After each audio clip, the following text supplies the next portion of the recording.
BTech, BBA మరియు MBA కోర్సులు 15+ years experience ఫ్యాకల్టీతో పాటు placement guarantee. Kishkinda university, Ballari. నమస్తే అండి.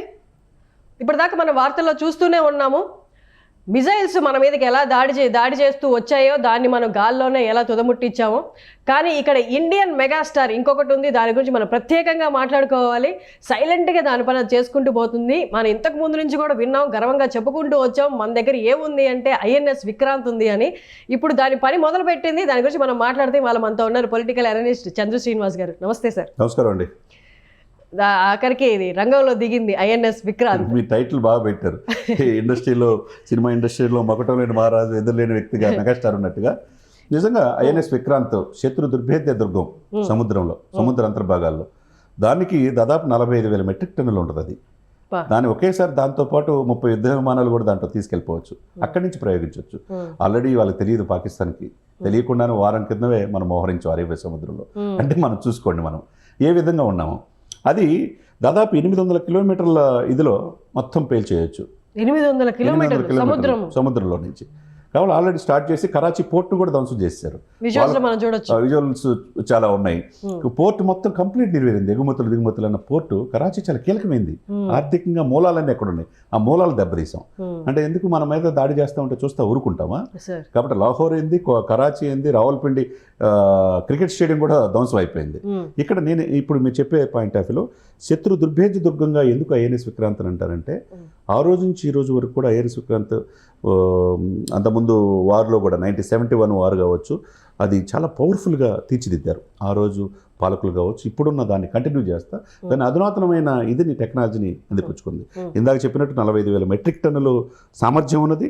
దాదాపు 262 మీటర్ల పొడవు, 262 మీటర్ల పొడవు ఉంటుంది. సముద్రంలో అంత ఉందంటే దీన్ని అర్థం చేసుకోవచ్చు. దాంతోపాటు 26 యుద్ధ విమానాలు క్యారీ చేసుకోవచ్చు, ఫైటర్ జెట్స్ చేసుకోవచ్చు. 26 ఒకేసారి 30 MiG-29K విమానాలను కూడా అక్కడి నుంచి అవతల దాడి చేయొచ్చు. అది ఒకేసారి వదిలేరంటే పాకిస్తాన్ ఉండదు. కాబట్టి ఒక్కొక్కటి వదులుతా ఇప్పుడు వాళ్ళ యొక్క ఆర్థిక మూలాలు ఏదైతే ముందు సింధు జలాలు ఆపేసామో, వాళ్ళకు మూలాలు తాగడానికి నీళ్ళు కూడా లేవు. వాటర్ బాటిల్ 100 రూపాయల పరిస్థితి. బ్రెడ్ కొనుక్కోవాలి 20 రూపాయల బ్రెడ్ 120 రూపాయలు. టమాటాలు 15 రూపాయల నుంచి 100 రూపాయలు కొనుక్కుంటున్నారు. అంటే ఆ పరిస్థితి ఎందుకు వచ్చింది? మీకు సింధు జలాలు అంటే మీరు శాంతికాముఖంగా ఉంటాం, అది ఆపలేరు అనుకున్నారు. ఫస్ట్ దెబ్బ అక్కడ కొట్టారు. ఆపరేషన్ సింధూర్ అని చెప్పేసి నెక్స్ట్ దెబ్బ కొట్టారు. ఇకపోతే ఐఎన్ఎస్ విక్రాంత్లో అక్కడ మీరు చెప్పినట్టు మిగ్ విమానాలు కావచ్చు, బ్రహ్మోస్ కావచ్చు, తర్వాత యుద్ధ విమానాలు కావచ్చు, దీంతో విక్రాంత్తో పాటు క్యారీ చేయడానికి అవకాశం ఉంది. ఎందుకంటే 262 మీటర్లు అంటే ఎన్ని పెట్టుకోవచ్చు మనం చూసుకోవచ్చు. కాబట్టి ఇది మీరు ఇందా చెప్పినట్టు S-400 ఏ విధంగా వాళ్ళ తునాతునకులు చేసిందో పైనుంచి భూమి మీద నుంచి ఆకాశము, నింగి, నేల, అంతే కదా. ఈ మూడిట్లో మనకు ఎదురే లేదని చెప్పి దీన్ని బట్టి అర్థం చేస్తాం. త్రివిధ దళాలు, ఎయిర్ ఫోర్స్ కావచ్చు, నేవల్ కావచ్చు. సముద్రం జలాల్లో మాత్రం ఐఎన్ఎస్ విక్రాంత్ అనేది చుట్టుపక్కల ఏ దేశాలు కూడా లేని శక్తి సామర్థ్యాలు మనకున్నదనమాట. సముద్రం నుంచే అవతల దేశాలని లేపేసే శక్తి సామర్థ్యం దీంట్లో కీలకంగా నిన్న ఈ పాత్ర పోషించింది. ఏ నోటి నుంచి చూసినా ఐఎన్ఎస్ విక్రాంత్ అని చెప్పి చెప్తున్నారనమాట.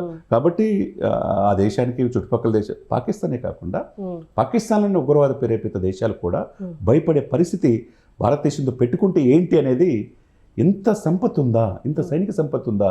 ఒక సరే ఫ్లైట్స్ అంటారు, రష్యన్ టెక్నాలజీ, ఇజ్రాయెల్ టెక్నాలజీతో వాడుతున్నారు, విమానాలు అనుకున్నారు, అవి ఓకే అనుకున్నారు. కట్ చేస్తే సముద్రం అంటే ఏది కూడా నింగిలో, నేలలో, సముద్రాల్లో ఏ విధంగా చూసుకున్నా భారతదేశానికి తిరిగే లేదనేది ఈ ఆపరేషన్ సింధూర్ అనేది నిరూపిస్తుంది అనమాట. Amazing sir. మనం వాళ్ళ భూభాగం మీదకి వెళ్లకుండా, మన భూభాగాన్ని టచ్ చేయకుండా S-400 అలాగే నీటిలో మన కరాచీకి దగ్గరికి వెళ్ళింది లేదు.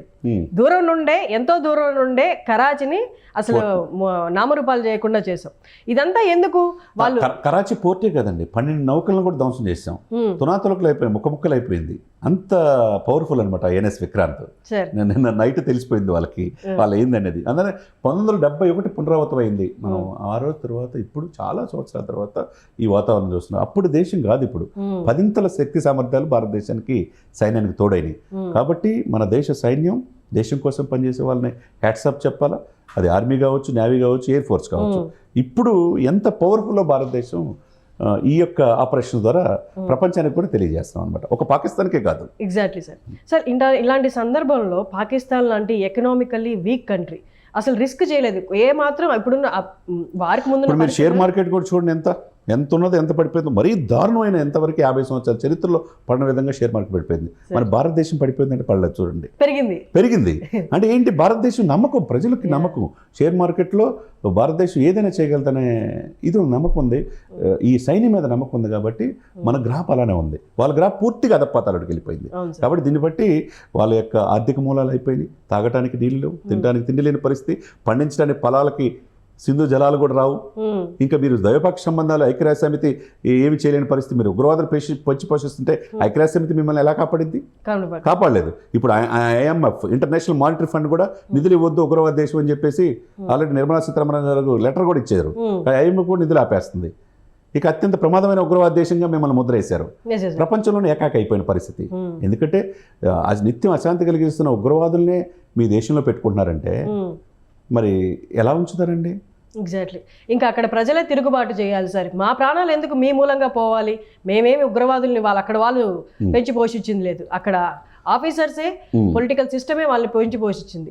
వాళ్ళకి ఎదురుగా మనం దాడితో పాటు ఆ సివిలియన్స్ దాడి చేస్తేనే కానీ వాళ్ళ అది స్టార్ట్ అయిందండి అంతర్యుద్ధం. వాళ్ళ భూభాగంలో ఉన్న బలూచి ఆర్మీ కూడా స్టార్ట్ చేసింది ఒకవైపు. వాళ్ళకి కనీసం తినడానికి తిండి లేని విషయంలో ఆరోగ్యపరంగా వైద్యపరంగా చిన్న చూపు చూస్తున్నారు, సెకండ్ సిటిజన్ అని చెప్పేసి. 44 విస్తీర్ణం ఉంది, 44%.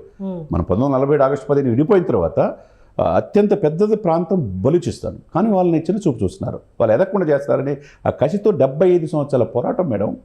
ఇదే అదునుగా వాళ్ళు పెట్టారు.